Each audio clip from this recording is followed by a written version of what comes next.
নিচে যাবেন এবং নিচে যাওয়ার পর আপনাদের সামনে অপশন আসবে ভারত আধার সিডিং বলে, এবং সেখানে আপনাদেরকে ক্লিক করতে হবে। ক্লিক করার পর আপনাদের সামনে দুটো অপশন আসবে, আধার সিডিং এবং অ্যাকাউন্ট ডিটেলস। আপনাদেরকে আধার সিডিং অপশানটায় ক্লিক করতে হবে। ওখানে ক্লিক করার পর আপনাদের সামনে পপ আপ আসতে পারে, পপ আপটিকে অ্যালাউ করতে হবে। অ্যালাউ না করলে কিন্তু হবে না। অ্যালাউ করার পর আপনাদের সামনে এনপিসিআই ডাইরেক্ট পোর্টাল কিন্তু ওপেন হয়ে যাবে, এবং সেখান থেকে গিয়ে আপনাদেরকে কিন্তু আপনার ডিবিডি লিঙ্কটা করতে হবে। এখানে অপশন 3 নম্বর অপশনটা আছে, সেখানে গিয়ে আপনারা দেখতে পারবেন আধার ম্যাপ স্ট্যাটাসে আপনাদের কোন অ্যাকাউন্টের সাথে ডিবিডি লিঙ্ক আছে, এবং দ্বিতীয় অপশানে ক্লিক করে আপনারা লিঙ্ক করতে পারবেন।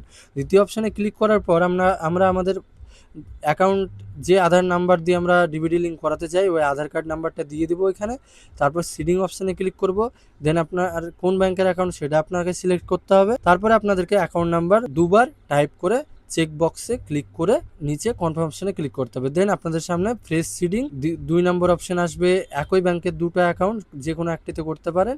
3 নম্বর আসবে একটা থেকে অন্য ব্যাংকে যাওয়া। তো আপনারা যেটা মনে হবে সেটা করবেন, করে টার্ম অ্যান্ড কন্ডিশনটা অ্যাকসেপ্ট করবেন। শেষে আপনাদেরকে ওটিপি দিয়ে কনফার্ম অপশানে ক্লিক করতে হবে। ওটিপি বসিয়ে কনফার্ম অপশানে ক্লিক করলে কিন্তু আপনাদের প্রসেসটা পুরো কমপ্লিট হয়ে যাবে, এবং কিছুক্ষণের মধ্যে আপনাদের কিন্তু ডিবিডি লিঙ্ক হয়ে যাবে।